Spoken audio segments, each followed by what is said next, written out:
BCB পরিচালক নাজমুল আবেদিন ফাহিমের পদত্যাগ চাইলেন ঢাকার ক্লাব সংগঠকরা। বিসিবির পরিচালনা পর্ষদের খসড়া গঠনতন্ত্রে ক্লাব প্রতিনিধি 12 থেকে কমিয়ে 4 জনে নিয়ে আসার প্রতিবাদে মতবিনিময় সভা করেছে ক্লাবের প্রতিনিধিরা। 3 দিনের মধ্যেই প্রস্তাবিত গঠনতন্ত্র প্রত্যাহার না করা হলে আন্দোলন সহ লীগ বয়কটের ঘোষণা দেন তারা। মনির হোসেন খানের রিপোর্ট। আগামী বিসিবি নির্বাচনকে সামনে রেখে গঠনতন্ত্র সংশোধনের প্রক্রিয়া শুরু করেছে বাংলাদেশ ক্রিকেট বোর্ড। বিসিবিতে সর্বাধিক 12 জন পরিচালক আসত সিসিডিএম এর আওতাধীন এই ক্লাবগুলো থেকে।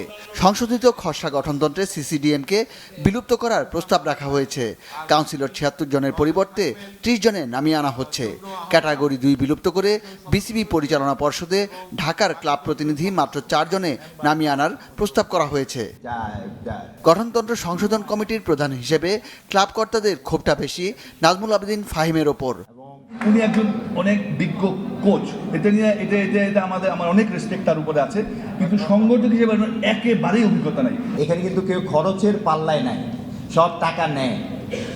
মানে তারা টাকাগুলি হয় বোর্ড থেকে নেয়, নাহলে বিসিবি থেকে নেয়, নাকি বিকেএসপি থেকে নেয়, নাহলে কারো না। এবং এই সমস্ত ওদেরকে দায়িত্ব দেওয়া হয়েছে কিভাবে ক্রিকেট বোর্ড চলবে তার কনস্টিটিউশন করার জন্য। সরকারের পক্ষ থেকে যে 2 জন দেওয়া হয়েছে, বাংলাদেশ ক্রিকেট বোর্ডের প্রেসিডেন্ট ফারুক আহমেদ এবং এই নাজমুল ইসলাম, এরা দুজনই এখন একজন আরেকজনের সাথে ঝগড়া করছে, মারামারি করছে, যেটা আমাদের ক্রিকেটের জন্য সত্যিই দুঃখজনক।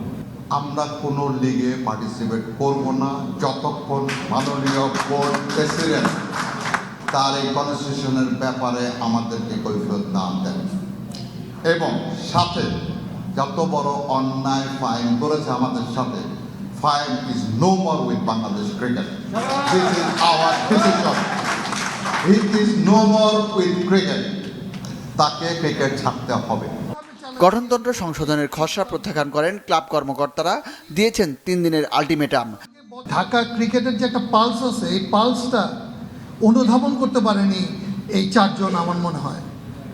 তো আমার মনে হয় আগে হলো পালসটা, এই ক্রিকেটের ঢাকা ক্রিকেটের পালসটা বুঝতে হবে, ওয়েটটা বুঝতে হবে, যে আমরা কিভাবে চালাচ্ছি এই ক্লাবগুলোকে। আগামী 3 দিনের ভিতরে যদি তারা এটা একটা সদুত্তর না দেয়, তাহলে আমাদের এই যত ক্লাব আছে ঢাকা লিগের, আগামী 3 দিন পর থেকে ফার্স্ট ডিভিশন, প্রিমিয়ার লিগ, যে কোনো লিগের খেলা আমরা হতে দিব না। এবং আমাদের সমস্ত ক্লাব সংগঠনগুলি আমরা এটা আশা করছি সবাই এই দল বদল থেকে, খেলোয়াড়দের সাথে কথা বলা থেকে এবং ক্লাব 10 বন্ধ করে দেন।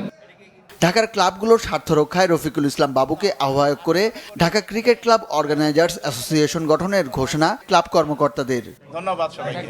মনির হোসেন খান, বাংলা ভিশন, ঢাকা।